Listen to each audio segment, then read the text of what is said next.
அரசியல் தமிழ் நேயர்களுக்கு வணக்கம். மறைந்த முதல்வர் ஜெயலலிதா அம்மா தொடங்கி வச்ச அம்மா உணவகம் அந்த திட்டத்தை இப்போ தற்போதைய முதல்வர் விஜய் அவர்கள் அதை கண்டினியூ பண்றதுக்கு அதை இன்னும் விரிவுபடுத்த ரெனோவேட் பண்ண உத்தரவிட்டிருக்காரு. முதல்ல அந்த ஒரு செயல் திட்டத்துக்காக நம்ம அவருக்கு பாராட்டுகளை சொல்லிக்கலாம். நல்ல விஷயம் தான். இது ஒரு புதிய விஷயமா எடுத்து இருக்கு ஆல்ரெடி இருக்க விஷயத்த இனிஷியேட் பண்ணியிருக்கிறது, அகைன் இனிஷியேட் பண்ணியிருக்கிறது நல்ல விஷயம் தான். இப்ப சிச்சுவேஷன்ல கேஸ் பிரச்சனை, பொருளாதார பிரச்சனை எல்லாம் இருக்கிறப்பையும் கூட அந்த விஷயத்த அந்த விஷயத்த இனிஷியேட் பண்ணியிருக்கிறத அப்ரிஷியேட் பண்ண வேண்டியதுதான். இருந்தாலுமே ப்ரீவியஸ் கவர்மெண்ட்ல 2024ல முன்னாள் சிஎம்ஆ இருந்த எம்.கே. ஸ்டாலின் அவர்கள் வந்து 21 crores வந்துட்டு அதுக்கான ஃபண்ட் அலாட் பண்ணியிருக்காரு. அது கிரேட்டர் சென்னையில சுத்தி 383 கரண்ட்ல 383 அம்மா உணவகத்தை ஸ்டில் அந்த இது ரன் ஆயிட்டு தான் இருக்கு. அது சில விஷயம் வந்துட்டு பில்டிங் சரியில்லை, எப்படி இடம் சரியில்லை, அந்த மாதிரி சில காரணத்தினால சிலது மூடி இருந்தாலுமே அந்த விஷயம் அம்மா முன்னாள் முதலமைச்சர் அம்மா ஆரம்பிச்ச விஷயம் இன்ன வரைக்குமே அந்த ஸ்கீம் வந்துட்டு ஆக்டிவா தான் இருக்கு.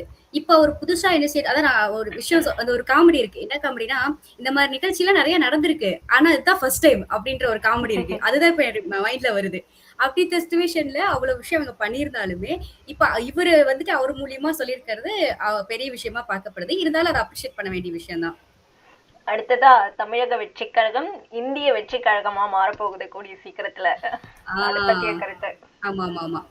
நிறைய சோசியல் மீடியால இப்ப கேரளா கூட இனிஷியேட் பண்ணிருக்காங்க. சோசியல் மீடியாவை திறந்தாவே அவ்வளவுதான், அண்ணா அடுத்த பிஎம் ஆக போறாரு அப்படின்னு சொல்லியிருக்காங்க. இந்த விஷயம் வெளியில பொலிட்டிக்கல் சர்க்கிள்ல ஸ்ப்ரெட் ஆனாலுமே ஆகுதா ஆகலையான்றதை தாண்டி சோசியல் மீடியால இதுக்கான வேலைப்பாடுகள் தொடங்கி இருக்கு. ஏன்னா சோசியல் மீடியா மூலியமா தான் இவங்க ஆட்சியை பிடிச்சிருக்கிறது ஒரு விஷயம். அப்படிப்பட்ட இதுல அதுக்கான பின்னாடி இருந்து பிஆர் ஒர்க் பண்ற ஒரு மாஃபியா ஒண்ணு இருக்கு, த ரூட் அப்படின்னு சொல்லிட்டு ஒரு மாஃபியான்றது அது எப்படி சொல்றது, அதுக்கான வேலைகள்லாம் பண்ணிட்டு இருக்காங்க.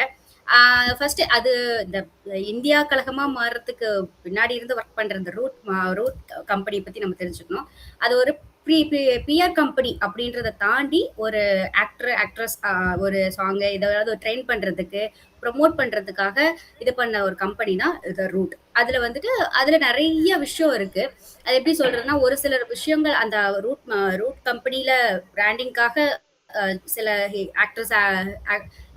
ஆக்டர்லாம் இருப்பாங்க. அதை தாண்டி ஒரு சிலர்லாம் அதுல இருக்க மாட்டாங்க இல்லையா, அவங்கள வந்து புள்ளி பண்றது, சோசியல் மீடியால வந்துட்டு அவங்களை டேமேஜ் பண்ற விஷயங்கள்லாம் நிறைய நிறைய நடந்திருக்கு. அது நிறைய பேர் இப்போ ரீசெண்டா வந்துட்டு ஓபியா கூட சொல்லியிருக்காங்க, root mafia should be exposed அப்படின்னு சொல்லியிருக்காங்க. அவங்க அதை சொன்னதை தாண்டி அதுக்கு கீழே வந்துட்டு நிறைய நெகட்டிவ் கமெண்ட்லாம் வந்திருக்கு. ஐ மீன் அசிங்கமா பேசுறது இந்த மாதிரி நிறைய வந்திருக்கு. அதுக்கும் அவங்க சலிக்காம பதில் சொல்லிட்டு வந்திருக்காங்க. அதை இன்னொரு விஷயம், பிரியங்கா மோகன் அவங்க கூட சொல்லியிருக்காங்க, என்னதான் படம் நடிச்சாலுமே பின்னாடி இருக்க பிஆர் டீம் மூலியமா தான் நம்ம பெரிய ஆள பிராண்ட் ஆக முடியும், இல்லைன்னா அவங்களை வந்துட்டு நம்ம புள்ளி பண்ணுவாங்க, நம்ம மேல ஃபேக்கான நேரட்டிவ் பில்ட் பண்றது, நம்மள தப்பா காமிக்கிற விஷயம் எல்லாம் நிறைய பண்ணுவாங்க அப்படின்னு சொல்லியிருக்காங்க. இப்ப சிச்சுவேஷன்ல அதுதான் இருக்கு. அவங்க ஒரு சிலர்லாம் திறமையை காமிச்சு முன்னாடி மேல வந்ததை தாண்டி இப்ப வந்து பிராண்டிங் மூலியமா நிறைய பேர் வராங்க அப்படின்றது ஒண்ணு பார்க்கப்படுது. அதுக்கப்புறம் 33,000 பிளஸ் வாட்ஸ்அப் குரூப், டெலிகிராம் குரூப்ல இந்த எப்படி சொல்றது, இந்த ரூட் மாஃபியாங்கிறது வந்துட்டு விஜயோடைய நிழல் ராணுவம் மாதிரி. அந்த 33,000 பிளஸ் வாட்ஸ்அப் குரூப்ல வந்துட்டு இவங்களை ப்ரொமோட் பண்றது, யாராவது தப்பா பேசினா அவங்கள ட்ரோல் பண்றது.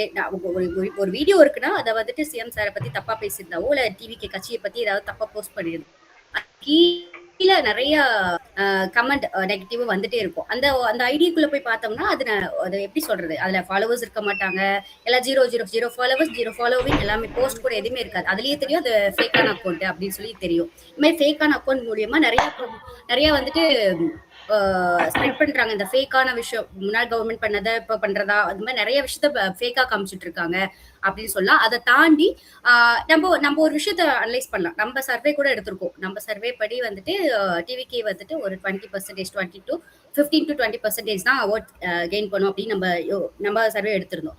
ஆனா எலெக்ஷன் கரெக்டா ஒரு 1 வீக் முன்னாடி நிறைய பேர் வந்துட்டு டிவிகே கோட் பண்ற, டிவிகே அப்படின்ற நிறைய விஷயம் சொன்னாங்க.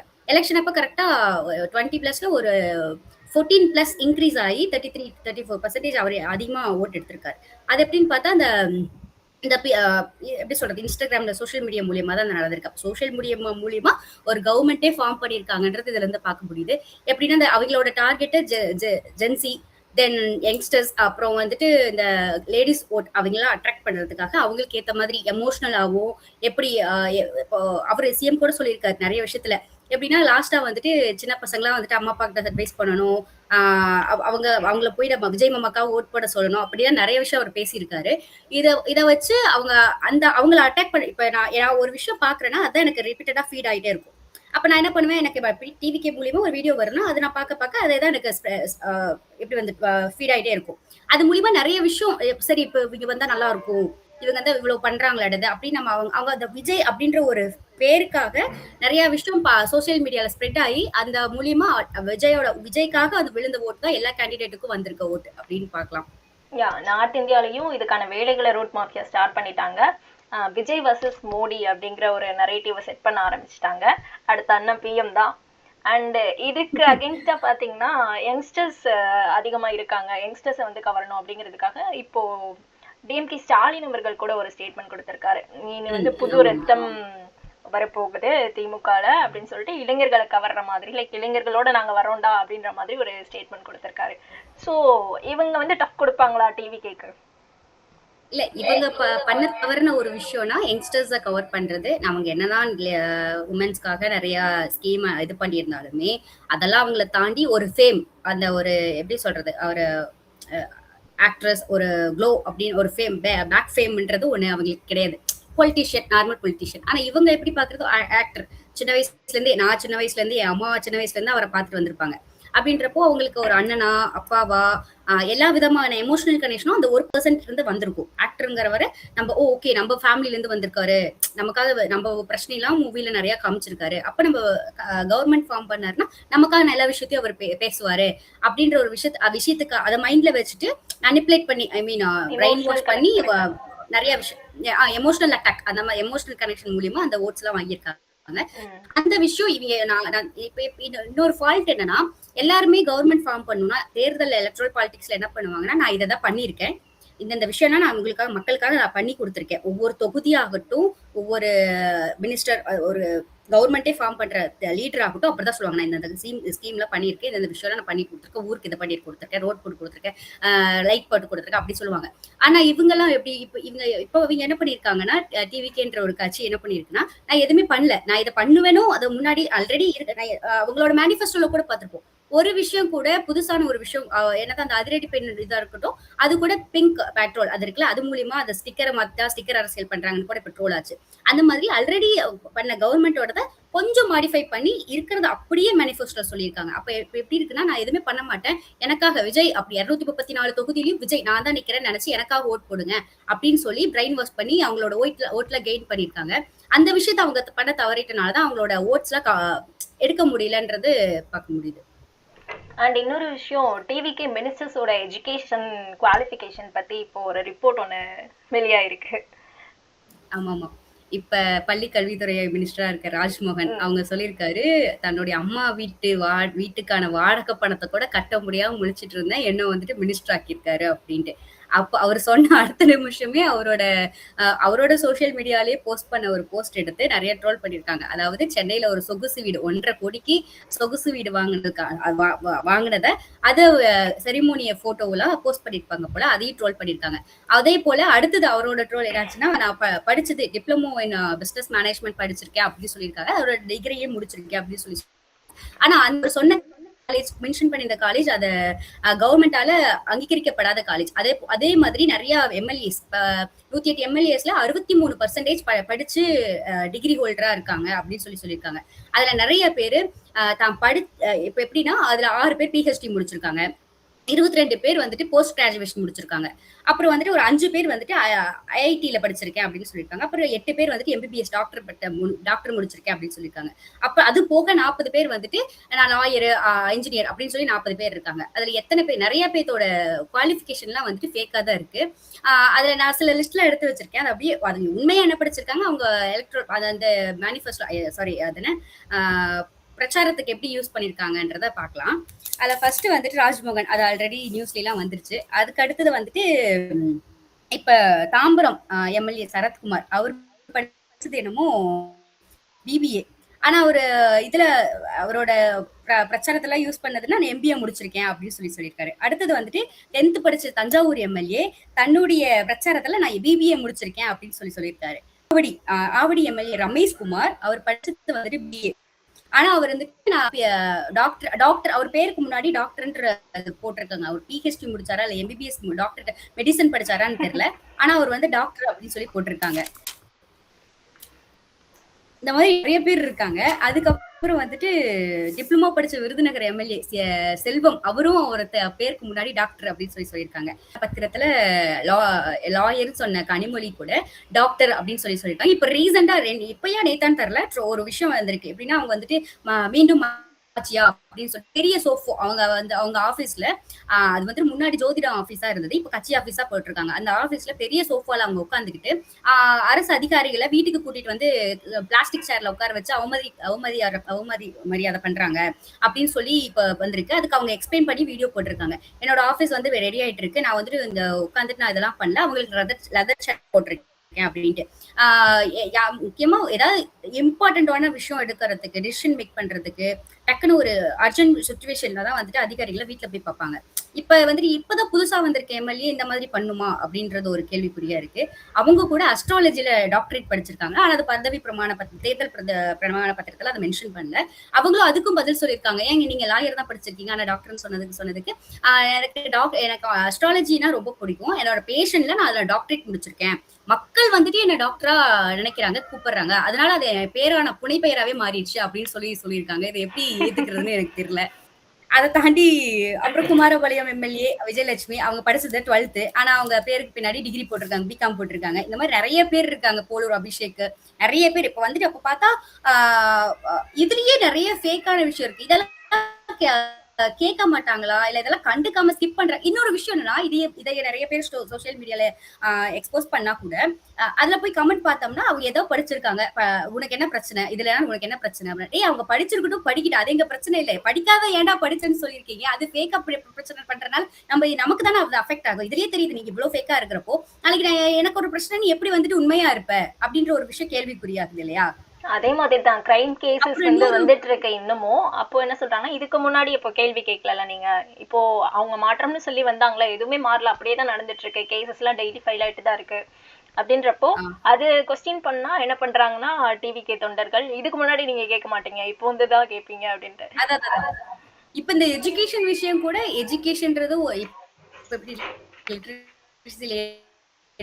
ரேட்ல நம்ம இன்க்ரீஸ் ஆகிட்டு வர ஒரு ஸ்டேட் அப்படின்றப்போ எஜுகேஷன் விஷயத்துல நீங்க ஃபேக்கா ஒரு விஷயத்த பண்றீங்கன்னா அப்போ இங்க கேக்குறாங்க எம்.கே. ஸ்டாலின் என்ன படிச்சிருக்காரு, இவங்க அந்த மினிஸ்டர் என்ன படிச்சிருக்காங்க, இந்த மினிஸ்டர் என்ன படிச்சிருக்காங்க, அவங்க படிக்கிறாங்க படிக்கல, அவங்க யாரும் இந்த மாதிரி ஃபேக்கா ஒண்ணு பின்னாடி பேருக்கு பின்னாடி இதை போட்டுட்டு அதை போட்டு இந்த மாதிரி யாருமே கேள்வி கேட்கற அளவுக்கு நடந்துக்கலையே, இந்த மாதிரி ஃபேக்கா யாரும் இருக்கலையே அப்படின்னு. ரூட் மாஃபியா பண்ண இன்னொரு வேலை என்னன்னா 70 ஜெனரல் தொகுதியில வந்துட்டு டிவிகே கேண்டிடேட்டா அதை தலித் கேண்டிடேட்டை நாங்க அனௌன்ஸ் பண்ணி நிறுத்தி வச்சிருக்கோம் அப்படின்னு சொல்லி ஃபேக்கா ப்ரொபகேண்டா பண்ணிட்டு இருந்தாங்க. அது உண்மையாலுமே அங்க வந்துட்டு வெறும் 8 பேர் நிறுத்தி 4 பேர் மட்டும் தான் வின் பண்ணியிருக்காங்க.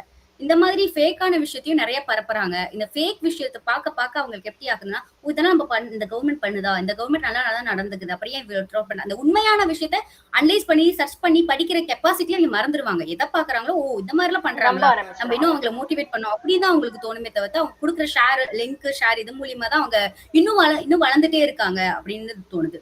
அதான் மக்கள் ஈஸியா அதை நம்ப ஆரம்பிச்சிருவாங்க ஸ்ப்ரெட் ஆகும்போது. அதை நினைச்சாதான் பயமா இருக்கு ஃபியூச்சர் எப்படி போகுதோ. அண்ட் இன்னொரு விஷயம், குழந்தைங்க கையில போனை கொடுக்காத அப்படின்னு சொல்லி நம்ம பேரண்ட்ஸ் எல்லாம் வந்துட்டு ஸ்ட்ரிக்ட் பண்ணணும் அப்படின்லாம் சொல்லி வளர்ந்தது காலம் போய் இப்ப சோசியல் மீடியா பெனட்ரேஷன்னால ஒரு கவர்மெண்டே ஃபேக்கா இயங்கிருமோன்ற பயம் பாலிடிக்ஸ் ஓரியன்டா ஆக்டிவா இருக்கிற பர்சன் மத்தியில ரொம்ப எப்படி இம்பாக்ட் அதிகமா இருக்கு, ரொம்ப வருத்தம் அளிக்கிறதா இருக்கு பார்க்க போனா.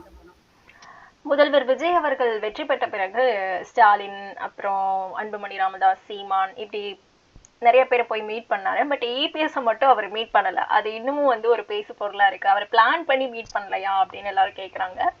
சோ அதை எப்படி பாக்குறீங்க? அது பிளான் பண்ணி பண்ணாரான்னு சொல்ல முடியாது. ஏன்னா அவங்களுக்கு மேபி இபிஎஸ் பார்க்க போற பிளானும் இருந்திருக்கலாம், எல்லாமே இருந்திருக்கலாம். அது அரசியல் காரணமா இருக்கலாம், பர்சனல் காரணமா இருக்கலாம், அது நமக்கு தெரியாது.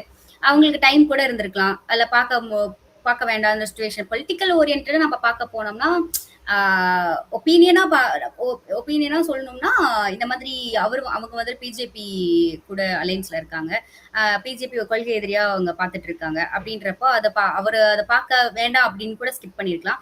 இப்ப கூட அந்த ஏடிஎம்கேல இருக்க கேண்டிடேட்ஸ் வாண்டடா வந்து டிவிகேக்கு சப்போர்ட் பண்ணிருக்காங்க இல்லைங்களா? அது சப்போர்ட் பண்ண போறாங்கன்னு தெரிஞ்சுதான் சிவி சண்முகத்துக்கு சோஃபா எல்லாம் போய் அந்த சோஃபா மாடல்லாம் ஆச்சு அப்படின்லாம் சொல்லி உதயநிதி கூட சட்டசபையில பேசியிருந்தாரு.